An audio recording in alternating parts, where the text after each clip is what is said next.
네, 안녕하세요, 원장님. 네, 안녕하세요. 여러분의 건강지킴이 노동훈 원장입니다. 네, 원장님, 지난번 영상에서 운동은 정말 모든 그 병을 치료하는 가장 기본적인 수단이다 얘기해 주셨는데, 사실 현대인들이 너무 바빠가지고 아침에 운동해야 될지 또 저녁에 해야 될지 또 어떻게 운동해야 될지 모르는데, 원장님 입장에서 봤을 때 운동은 언제 몇 번 하는 게 가장 좋을지 궁금합니다. 운동은 필수적으로 해야 되는 거죠. 문명이 발전하면서 삶이 편해지는 방향으로 많이 가다 보니까 신체를 적게 써도 우리가 생활할 수 있는 여건이 많이 만들어졌습니다. 따로 정해진 시간은 없지만은 강도를 한 중간 정도의 강도로 해서 하루 30분, 주 5회 정도 꾸준히 하는 것이 좋다고 생각을 합니다. 왜 이렇게 말씀을 드렸냐면 강도가 너무 높으면은 심혈관계라든지 근육 관절 쪽에 이제 무리를 줄 수 있기 때문에 말씀을 드렸던 거고요. 중간 정도의 강도로 하루 30분, 주 5회 정도 자신의 생활 리듬에 맞춰가지고 꾸준히 하는 것이 저는 가장 좋다고 생각을 합니다. 그래서 특히 이제 뇌혈관 쪽에 이제 걱정으로 이제 운동을 하시는 경우에는 특별히 정해진 시간은 없지만은 조금 신경을 써야 될 부분이 있습니다. 이른 아침에 이제 바로 운동을 하는 걸 좀 조심을 해야 될 수가 있는데, 특히 이제 추운 겨울철 새벽에는 이제 우리 몸이 깨면서 혈압이나 맥박이 좀 급격하게 좀 올라가는 그런 패턴이 있거든요. 이럴 때 찬 공기에 노출이 되어서 이제 운동을 격렬하게 하게 되면은 혈관은 수축되고 피는 많이 빨리 흐르다 보니까 혈압이 좀 높아져서 뇌졸중 위험을 일으킬 수 있습니다. 그래서 고혈압 환자는 좀 조심을 하는 게 좋고요. 이제 대안으로 할 수 있는 게 실내에서 준비 운동을 해서 체온을 좀 높이고 나서 가벼운 강도로 시작을 하고 모자를 쓰는 것도 참 좋다고 생각합니다. 겨울에 추울 때 찬바람이 한번 불고 가면 머리 온도가 급격하게 떨어지잖아요. 그럼 혈관 수축이 일어나기 때문에 모자를 쓰고 운동하는 것도 참 좋다고 생각을 합니다. 저는 보통 오후 시간대에 운동을 하는 게 좀 좋다고 생각을 하는데, 오후 시간대에는 이제 신체 기능이 활성화되어 있기 때문에 또 체온도 높고 하기 때문에 효율이 좋습니다. 그리고 저녁 시간에 또 운동을 하게 되면은 이제 그동안 쌓여있던 스트레스도 풀고 또 밤에 잠을 잘 오게 합니다. 뭐 요양병 할 때도 그랬고 방문진료를 할 때도 그랬고, 어른들 중에서는 이제 활동량이 떨어지신 분들이 밤에 잠이 안 온다고 하시는 분들이 많았거든요. 그러면 수면제를 달라고 하시는 분들이 있는데, 저는 말씀을 드립니다. 약이 첫 번째 치료제가 되기에는 그렇다. 낮 시간에 활동을 좀 늘리라고 말씀드리거든요. 수면제만 또 의존을 하게 되면은 약을 먹지 않으면 잠을 못 잔다라고 해서 불안해 하시는 분들이 많아요. 저는 반드시 이제 운동을 통해서 특히 오후 시간대에 그런 가벼운 신체 활동은 이제 우리 뇌 건강에도 좋지만 이제 잠도 잘 자게 해준다라고 생각을 합니다. CDC라고 이제 미국 질병통제예방센터나 혹은 대한뇌졸중학회에서는 하루에 한 30분 일주일에 5일 정도를 이제 권장을 했고요. 근데 이때도 이제 시간이 부족하면은 10분으로 끊어서 하셔도 됩니다. 여러 번 나누어서 하시더라도 그 효과가 사라지는 건 아니고요. 그 다음 중강도 운동이라고 말씀을 드렸는데, 그냥 운동하면서 옆에 있는 사람과 가볍게 대화할 수 있는 정도, 중강도 운동이라고 보고요. 그러면 이제 걷는 거는 이제 좀 빠르게 걷기라든지, 수영도 좋죠. 수영은 이제 뭐 무릎이나 허리 관절에 부담이 없으면 좋고,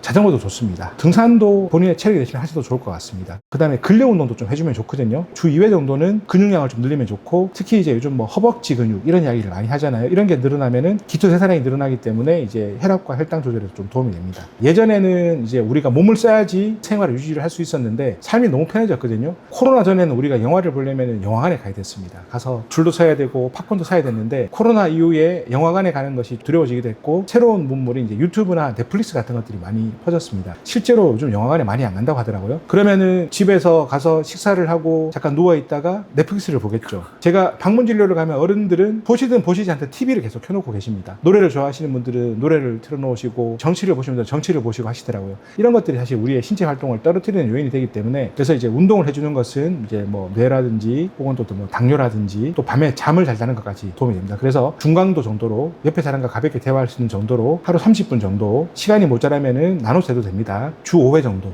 이렇게 운동을 하시면은 어르신들의 건강관리에 큰 도움이 될 거라 생각합니다.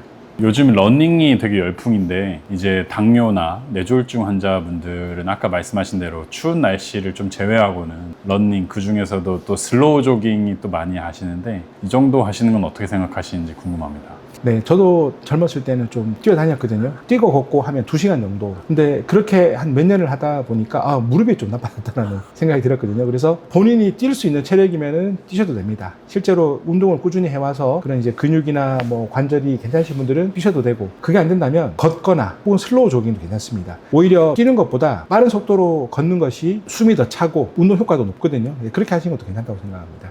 마지막으로 근력 운동이라는 것에 대해서 젊었을 때부터 해보지 않는 이상 나이 들어서는 어려울 거라고 보는데, 혹시 어르신들이나 당뇨, 뇌질환 환자들이 할 수 있는 근력 운동 뭐 어떤 게 있을까요? 추천해 주실 만한 게. 네, 근력 운동은 보통 우리가 이제 웨이트라고 해서 무게를 하는 걸 할 수가 있는데, 이것도 이제 본인의 건강 상태를 봐야 되겠죠. 내가 좀 만약에 힘들다라고 하시면 가벼운 맨손 체조부터 하는 것도 좋습니다. 그게 내 몸에 맞고 하면은 이제 뭐 관절이나 근육이나 그만큼 그 운동을 감당할 수 있는 능력이 커지게 되거든요. 그때부터는 조금씩 이제 무게를 쓰셔도 됩니다. 제가 예전에 어르신들한테 건강 강의를 할 때는 만약에 잘 모르시겠다 하시면 국민체조도 하시는 것도 좋아요.